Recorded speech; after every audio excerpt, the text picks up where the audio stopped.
Today we want to talk about something that all smallholders, homesteaders feel, and that's Homesteader Guilt. Homesteader Guilt is probably a term we've come up with. It's based on a fantastic video made by another YouTuber that talks about something that's very real and does affect all of us in the smallholding homesteading community. And today we want to talk about what it is and what we do to combat it.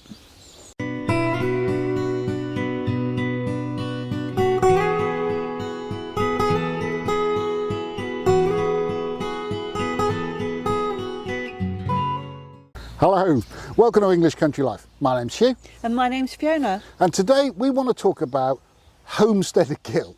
Now that's a term that we've come up with, but it's based on a concept introduced to us by a great friend of ours, Kev Alviti from English Homestead. And we'll put a link to his video somewhere up above.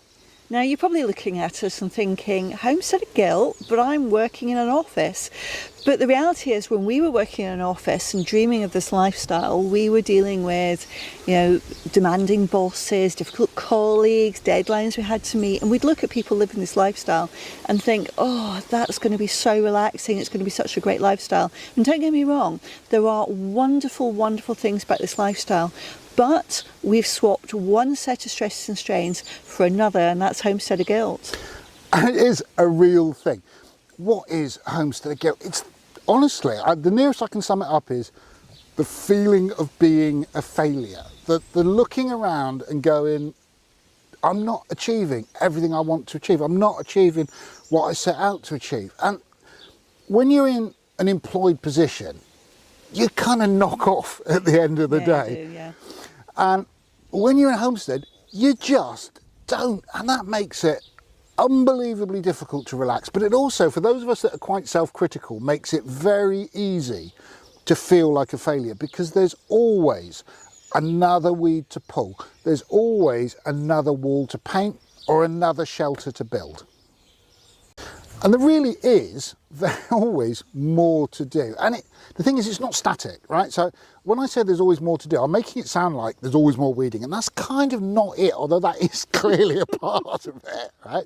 But let me give you sort of another example. So when we moved in here, sort of down in the field was, honestly, it was awful. It wasn't much of a field, actually. Well, no, it was overhead high weeds, badly drained, rotting carpet, vermin, all sorts. It was just... don't forget the sewage. Oh, no, yeah, surface sewage. The soakaway didn't work. Yeah, that was lovely. So we did a huge amount of infrastructural work on there, but then what we ended up with was a grass field, and that's not a homestead. That's not about being self-reliant. It was easy to mow, though. It was easy to mow, yeah. So what did we do? Well, first thing was we went, right, start at the beginning, we'll grow some vegetables. And we cut some vegetable beds in, and that was all good and dandy and lovely. But here's the point, and that's kind of picking up on what Fiona said. We exchanged something that was easy to maintain with a mower for something that needed planting and weeding and harvesting and preserving and all of that. But we didn't have enough food. So then we kind of added more veg beds and an orchard and chickens and all of these other things. And each time, whilst we were moving towards some of our goals, we were exchanging the pressures for new pressures. And those pressures never went away. And I'll be honest and say, to some extent, I don't want them to go away. I kind of want to keep, it's a bit the old shark syndrome. You move forward or you drown. And it's like, we would love to have pigs one day. We would like to have more land. There's always more things we want to do. But I think we've got to a point of acknowledging now that doing all of that, there's never going to be an end point. I think that's the point. That point you go, everything's perfect. Let's all sit around and drink Pims and it's all done. That day's never going to come. It's a lifestyle, but it's not about achieving perfection, because perfection's just not there, is it? And don't get me wrong, it's a wonderful lifestyle, and I think we're in danger of making this sound all very, very miserable, but all we're trying to do is give you a balanced view of the homesteader life. And I think one of the biggest pressures that we had to cope with is bringing income into the house. Very much so. Because we've still got on costs. We've got property taxes here, which are called council taxes here in the UK. We've got equipment that needs replacing or new equipment that we need to buy. Now, that means that I still have a part-time job, so I'm not always available to do work here on the homestead, which means that that pressure is all on Hugh. And the reality is, this is a weird thing. So I feel guilty because I'm not contributing to the work on the homestead, and Hugh feels guilty because I'm bringing in some income and actually he's working on the homestead. Totally. So it's an interesting one. And you're probably looking at this saying, yeah, but you're getting advertising from YouTube. And yes, that's true. But again, you're probably watching a 10-minute, 15-minute, 20-minute video. But for every video we make, because we want to do a great job for you and give you lots of good information, and we want to give you a high quality product, we're filming and editing and re-editing and uploading and reviewing and re-editing again, and it probably takes us a day and a half to 2 days every single week to get these videos right for you. Absolutely. And I think the point that Fiona made is, and I do, right, I feel total guilt when she's out earning an income when I'm here, and she comes home and I'm all sweaty and filthy, but I had my earbuds in all day listening to an audiobook while I've been renovating a bed or picking and canning or what have you. She feels guilty because she feels that's all been on me, but she's been out working. And sometimes you get this thing with, like, relationships can make it harder. So we've both got elderly relatives now that we spend time supporting and we spend time helping, and we want to do that, right? We really, really do. It's not a chore. These are people we love and we want to support them. But also then you come back and the hedge hasn't been cut when you've been off helping those people. And I feel guilty because, like, I go and cut my mum's hedge Yep. and come back, and our hedges haven't been our cut. hedge haven't been cut, and I feel guilty because I feel like I've let Fiona down because I was supporting my mum, and you kind of go round this cycle, and there's no good way because you've only got one day to spend, and whatever you spend it on, you're not supporting someone else, and that can be a real problem. And I think you have to almost apportion your time and go, you know what, I am going to do this, that is going to suffer, but that's okay. And it's obviously really complicated by us choosing to have a very old property because there's so much upkeep involved. And I don't think I realised that when we actually bought this house. But I have to say, this is my dream cottage. I wouldn't swap it for the world. I always pictured myself when I was young having a place like this, and I absolutely adore it. But there is a lot of work involved. Absolutely. And I think that there's a point that Fiona's made, which is, like, kind of sometimes the choices we make it harder in a weird way. And I don't mean we choose to make life harder, but, you know, we want to live in a beautiful ancient property, and that has workload that goes with it. And another example of that is we want to live in a sustainable and an ecological and as self-supporting a way as possible. Which isn't always easy. Yeah, that's not. And actually, a lot of the time, that gives us real problems. And let me give you one example of that, right? So we got chickens, we got an electric poultry mesh to protect the chickens, and we love it. And it really works, and we've got evidence that it works, and that's great. But when you get vegetation growing up, it will short out the fence, and you'll hear it and you'll see it, and there'll be clicking, and you hear the noise of the electrical shorts. And then, of course, I get the guilt because I should have been on top of that, and that shouldn't have happened. But I'm going to deal with it today, and I'm going to set the other jobs aside. Then how do I do it? And I've got maybe 3 choices. So choice 1 is I move all of the electric fence, and I get a Dutch hoe out, and I hoe off all of that vegetation, and that takes me maybe half a day. I ain't really got half a day because the hedges want cutting and the veg wants picking, and if I don't pick that veg over there, it's going to spoil and I won't preserve it, and it's going to be winter. Okay, so maybe I'll move the fence and I'll get the strimmer out, or even worse, I'll strim without moving the fence, and then I'll cut the fence and I'll damage the fence, and then we need to work more to buy a new fence. Or I could spend 15 minutes with a pressure can and some spray and just spray weed killer under the fence, and that'll be it done for 3 months. But is that really ecological, and is that sustainable, and is that the way we want to live? And those pressures do just kind of cycle round like that. And you have to kind of sometimes be okay with compromises. And don't forget Instagram Perfection. Ugh, So don't. we've got social media, obviously, to help advertise the channel. And Instagram, we've got 2 actually very successful Instagram accounts. But people want to see Instagram perfection, so we have to concentrate on providing reels and images which are enticing, which people want to watch, which are entertaining but also look beautiful. And the reality is, sometimes it's raining, sometimes it's cold, sometimes there isn't a nice blue sky, sometimes it's grey like it is today. And on Instagram, everybody really wants to see blue skies, pretty yellow chickens. I do too, to be fair. Green grass, beautiful flowers, and we have to plan to actually take those films and provide them. And yeah, and that's okay. I don't think that's necessarily a bad thing, because I think there's an element of nobody wants to see, you know, I'm feeling ill today, I've got a really bad cold on my nose and there's nettles over there. You know, that's just not entertaining, you know? But it is reality, and that's the point. And I think what we're trying to do, and there's a risk that this video comes over a bit like that, and that's not what we're saying. We live this life and we run this YouTube channel because we think it's a fantastic life, we think it's sustainable, and we think people are going to enjoy it. Yeah. But what we're trying to express today is, please understand it's not stress-free. I think that's the point, is it's like, it does have its own challenges that go with it. It's still worth it, but it definitely has its own challenges. But don't forget the Instagram perfection. So we do have the beautiful cottage, we do have the fluffy yellow chickens, we do have the beautiful large vegetable patch, we've got the gorgeous orchard, we've got lots of fruit, and we do love it.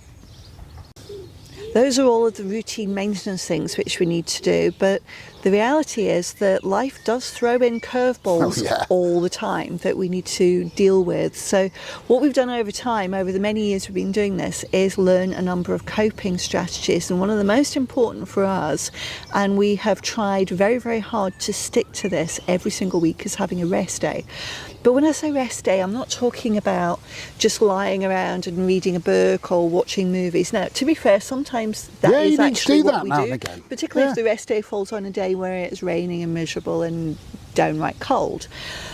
But it could be, it's just a day actually where we're not feeling compelled that we must do things at a certain time and we have to have this done. So for example, yesterday it was beautiful sunshine, it was really warm, which is really quite bizarre given how we're dressed today, because it's a lot colder today. But I wanted to cut the grass and I took great pleasure out of doing it, and it was so satisfying and I absolutely loved it. And it took me, actually, with all the trimming and mowing, it took about 3-4 hours, wasn't it? Absolutely, yeah. Something as well that I think helps, and it does take time, but you do learn routines. And I talked about always wanting to do something new, and new things are of themselves stressful. So when you start gardening, when I started gardening, you know, I spent a lot of time worrying about, what do I have to plant when? Is it time for carrots? Is it time for parsnips? Is it, well, when do I have to harvest? What do I have to... We've been doing it so many years now. I know, right? This is going to sound really bizarre, but on New Year's Day, I start cleaning down the heated propagators, because that's when I'm going to plant the chilies.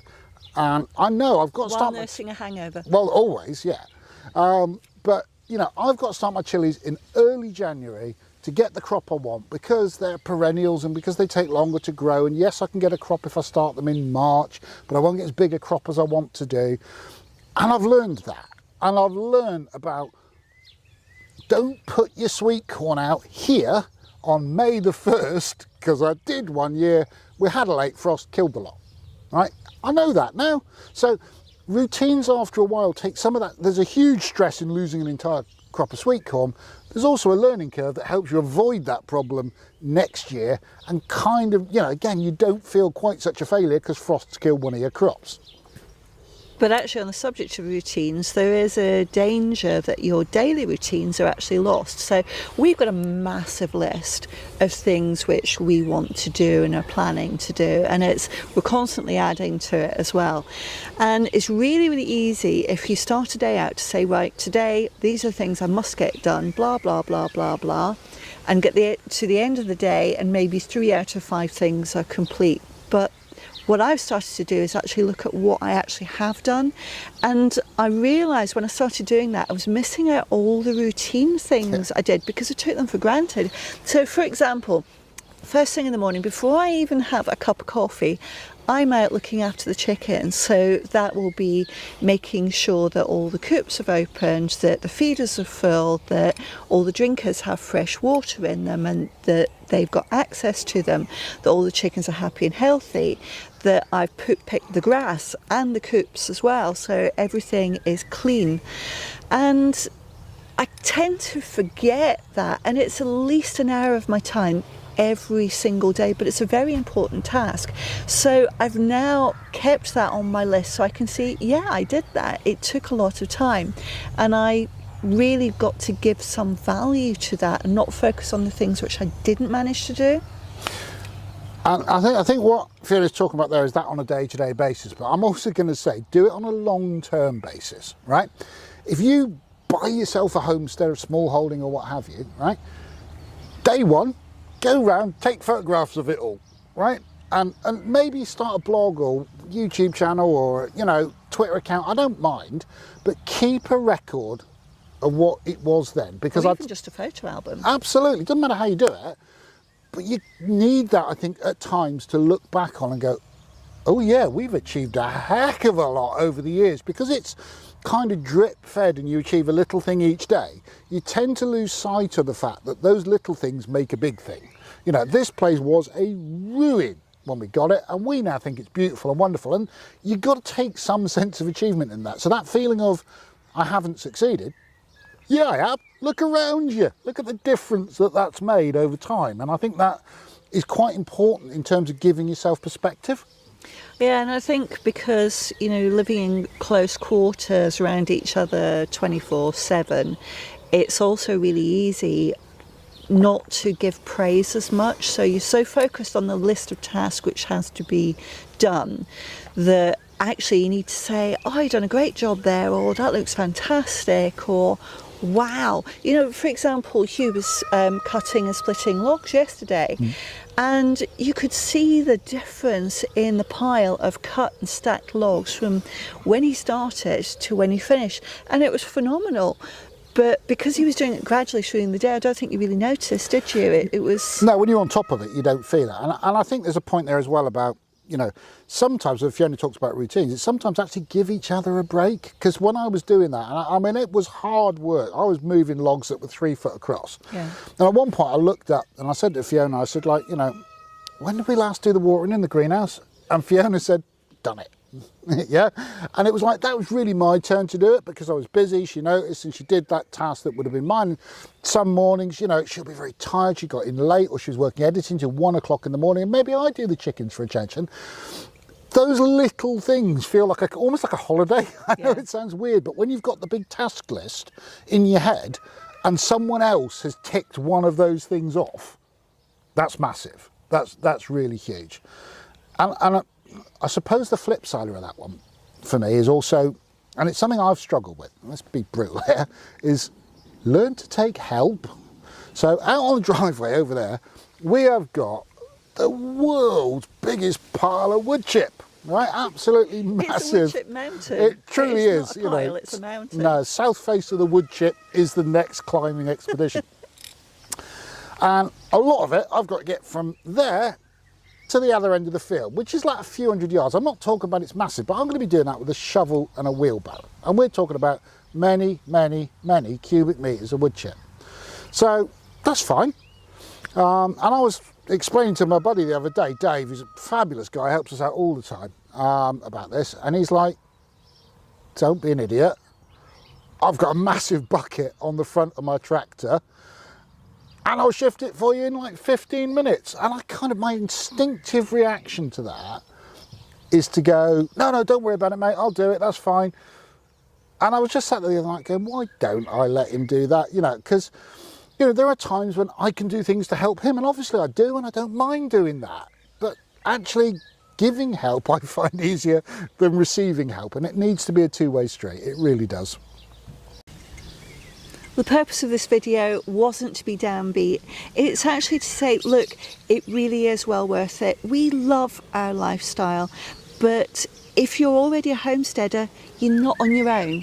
Homestead guilt is real, and we're with you and we understand it. And if you're aspiring to be a homesteader, just all we're trying to say is don't be under any illusion that there's no stress involved. It's a different type of stress, and actually I would argue it's better than corporate stress. Definitely, isn't it? without a shadow of a doubt, definitely. But it does exist, and we hope that some of the coping strategies which we use will help you just prepare for it and actually help you along the way. Absolutely. And I think the thing that I want to emphasise, and I want to thank Kev for bringing this subject up, because honestly, you know, he said it hit a note with us, it chimed with us, and that's why we wanted to make this video. But a lot of the stresses that I feel are self-imposed almost. It's like, you know, in my old professional life, I was a project manager. I had very clear deadlines, you know, achieve, build this thing, get it done by then for this budget.